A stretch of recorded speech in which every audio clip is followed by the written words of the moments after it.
In today's video, I'm going to be sharing with you 5 amazingly awesome FlutterFlow tips that you're absolutely going to love. And I'm more than sure that you're going to put to use at least some of them, if not all of them, in any kind of app you're building, regardless whether it's some super complex advanced app or some very, very simple app. Now, before we get started, as always, all the apps that I build or demonstrate in these videos are going to be available to view and or clone from my Patreon page, and you're going to see a link to it in the description below. All right, so the first tip I want to show you is a very, very simple but a very, very powerful tip.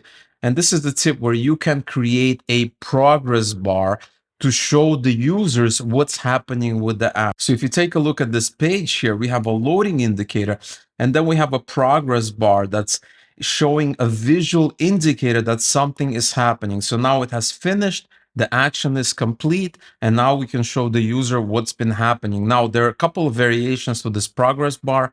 You can also go ahead and you can also enable a percentage if you want. So I have this percentage here.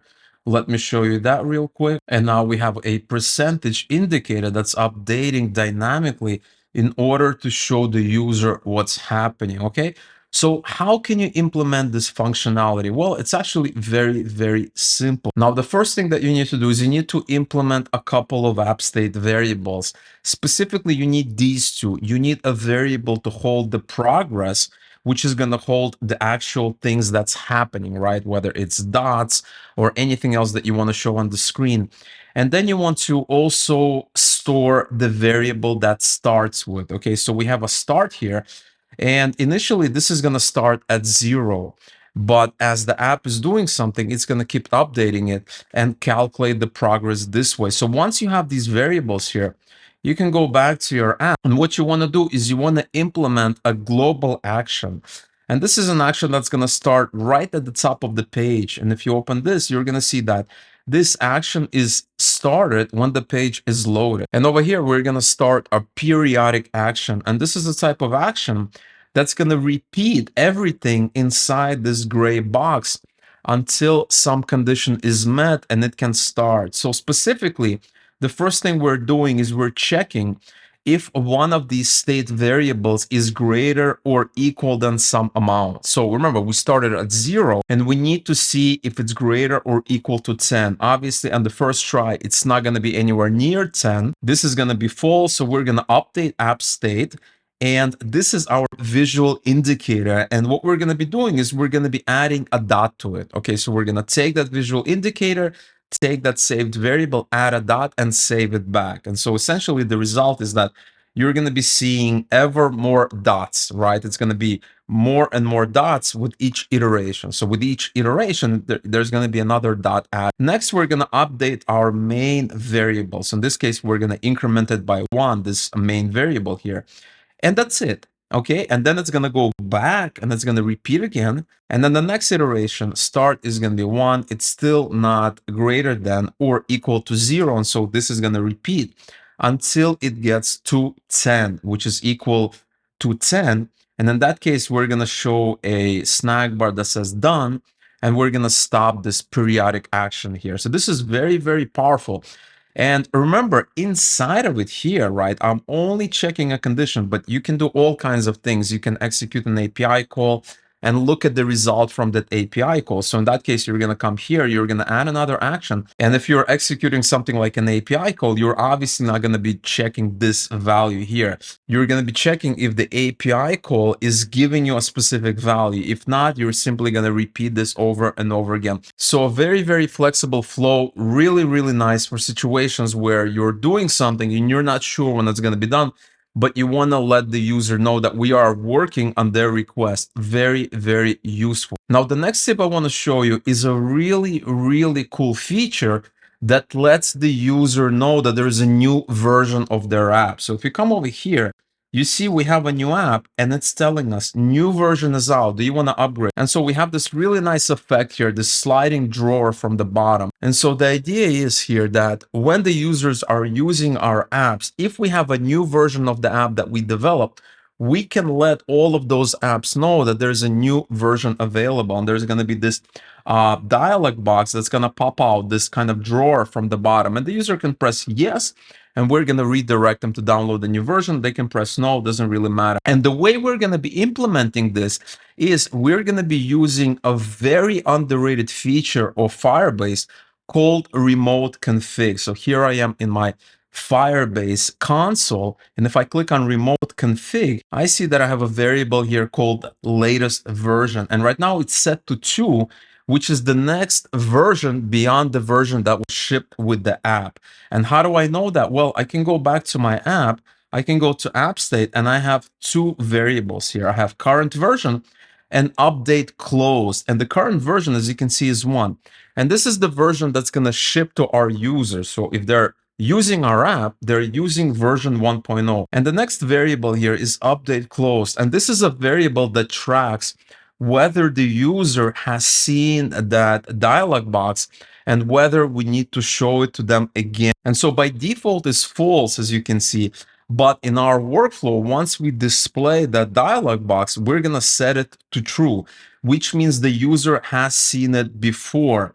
And also, when you're ready to launch your app, make sure you set this as persistent, and that way that dialog box is never going to show again until it's necessary. And so if we go back to our app, we have this main action flow here that kind of does the magic. And what it's doing, first of all, it's checking 2 conditions, okay? And these 2 conditions, they both need to be true. The first one is that the current version is less than the latest version, meaning that there's a new version out. And the second condition is that update closed is false, which means that they have not closed that dialog box. And so if all of this is true, we're going to display that dialog box. And then what we need to do is we need to update close set to true. And so that way, once they've seen the dialog box, they're never going to see it again until there's a newer version of the app out. And in that case, they're going to see it again. Now, this next tip was inspired by one of our course members who wanted to do something but wasn't sure how to do it. Now, if you take a look at the screen right here, we have a basic list view. And in this case, we are listing different shoes, different sneakers. And so we have Nike, Nike, but we also have other sneakers that we want to display as well. And so what he wanted to know is there a way to group different items inside a list by a specific parameter? So for instance, can we group all the items by, let's say, brand name or by some other parameter? Now, this is not possible to do in FlutterFlow right now. FlutterFlow does not have this grouping functionality, but there is a really, really simple way of doing it that I'm going to show you right now. Now, if you take a look at the screen right here, what we're doing is we are grouping a list by a certain field. In this case, we are grouping different shoes by their brand. So we have 1 Adidas, we have 3 Nikes, as you can see, Nike, Adidas, and then we have 2 Pumas. And so let me show you how you can create such a view where you can group different elements by a particular field. So the first thing that you need to do is you need to have a list view, and then you need to have another list view inside that list view. And that way, you're going to have, your list view of brands, but for each of the brands, you're going to display the particular items that are of that brand, okay? The next thing you need to do is you need to pull up all the data at the top level, okay? So we have here the top of these, of the page here. And what we're doing is we have a query that's pulling all the data from our Firebase collection. So it's a very, very simple collection. We just have documents with 2 fields. We have a brand and the name. And I also have this collection configured right here. So we have shoes, brand, and name. And so once you pull up everything at the top level, the next thing you want to do is you want to go to that outer list view. And what you want to do is you want to create a very, very simple custom function that pulls just the unique brands or whatever field that you're trying to group by. And so if we take a look at this custom function right here, it's just a one-liner, okay? We're passing a list and we're getting back a list, but inside we're taking that list that was passed, we are converting it to a set, and then we're converting it back to a list. Why are we doing this? The reason we're doing it is we need to filter out all the duplicates, okay? Because if you're not gonna do that, what's gonna happen is you're gonna display all the brands, and because we have multiple items with the same brand, you're gonna be seeing duplicates. And so what's gonna happen if you're not filtering that list is that you're gonna see 3 duplicates of Nikes here because we have 3 Nikes instead of 1 Nike. You're gonna see 2 duplicates of Puma instead of 1 Puma. And that is why at this top level over here, we need to take that entire list of documents and we need to pass it to this custom function that's going to take that list of duplicate brands and just make a unique list out of it. Now, there's something else that's very, very important. So if you open this up, remember, we are passing a list of brands, but we don't have a list of brands anywhere. We have a list of documents. And so as you can see, I'm doing something very special here. So in order to pass just the list of brands, because it's expecting a list of string, we need to do something very, very special. What we need to do is we need to take shoes of documents and then we need to map list items by brand. And what that's going to do is instead of passing a list of documents, which we don't really need a list of documents, we just need a list of brands. It's going to take that one field and it's going to create an array out of it. This is an awesome feature in FlutterFlow. I use it all the time. And so you can do that. So you want to pick map list items. And here you need to pick a property. Since we're grouping by brand, you're going to pick brand. And next you want to select no further changes, confirm, confirm. And that way this outer list is going to have a unique list of brands. The next thing you're going to do is you're going to have this inner list. And what you want to do is you want to also have a query. And what I'm doing here is I'm getting the shoes, but this time I am filtering by that brand's item, which is that item in the outer list, okay? And what I have now is I have a list of brands, a unique list of brands, but I also have a list of shoes for that specific brand. And here I'm basically configuring the name and the brand. The image I'm not configuring is the same image all around, but it's the same idea. And as a result, what we have here is we have grouping, right? We have grouping where we have a top level list of brands. And then for each brand, we have a list of items. This is going to come in handy in all kinds of scenarios, in all kinds of different apps. So this is an awesome technique to achieve. Now, the next tip I want to show you is a very, very powerful and useful technique when you are doing custom widgets. Okay, so here I have an app and I have a list of shoes. That's the same shoes that I showed you in the previous tips, except it's a different UI. And let's say you have a custom widget that is doing something, right? I made lots and lots of videos on building and displaying custom widgets, and there's tons and tons of useful things that you can do with custom widgets, okay? But this custom widget needs to maybe display some data that's coming at it from outside the custom widget. But in many cases, not only does it need to display it, it may need to even modify it. Now, this used to be very, very complex to do. Now it's very, very simple to do. So we have this list. If I click on this, it's going to modify the first shoe document here and it's going to put in some other data. And so if I click here, it just modified this first item here to brand one and name one. If I click it again, it's going to reverse it. Okay, it's going to put it back to Nike, Air Jordan Sky High. So that's kind of how it works. And this is super useful anytime you're doing anything with custom widgets and you need to interface with the data that you have maybe in Firestore DB, app state, etc., etc. So if we go back to our app here, we have our list here. This is just a normal list view, but we also have this custom widget here. So if you come over here to this custom widget, let me show you how it works. We have this custom widget. This is the custom widget right here, right? We have just a button here that reacts based on what's happening inside of app. And so the first thing that you need to do is you need to pass the documents and the reference to this custom widget. And why both? Well, the way FlutterFlow is designed is that with documents, it's really easy to display these documents. Okay, once you have the documents, you can easily display them. When it comes to references, with references, it's really easy to modify data. And so we are passing both. I'm passing shoes documents and shoe references, right? And so if we come over here, right, what we're doing is we are accessing this widget, this arguments here, right? We're accessing it from the widget and we're saying widgets.shoerefs.0 update, and we're updating it to this. And then we're updating it to back if the user clicks on the button again. And here is where we're displaying it. So remember, we're using references for updating. and documents for displaying it, because that makes it really, really easy. And here we're just displaying it right inside the button. So we're saying update shoes, but we're also displaying the first document of our collection. Zero means the first, because in computer science, you typically start counting from zero. And so we have shoes docs, zero brand, and then a zero name. This is where we're simply reading it or displaying it. And here is where we are updating. And inside the app, we can select the custom widget, and we need to pass these arguments. So for shoe docs, we're simply passing, this shoe collection, right? This document list of shoes, confirm.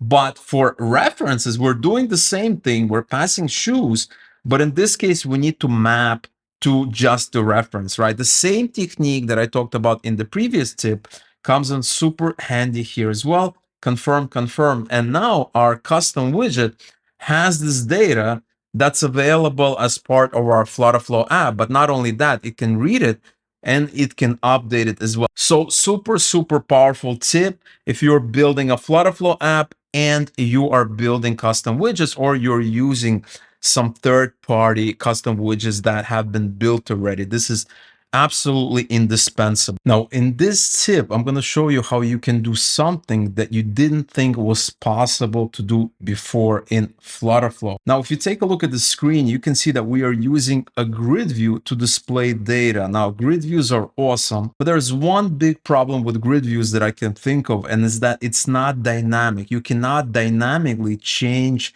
the number of elements in this grid view. And so, right now we have 2 elements here. What if I want to change that? What if I want to make it 4? I want to make it 5, depending on what the user is doing or depending on what the app is doing.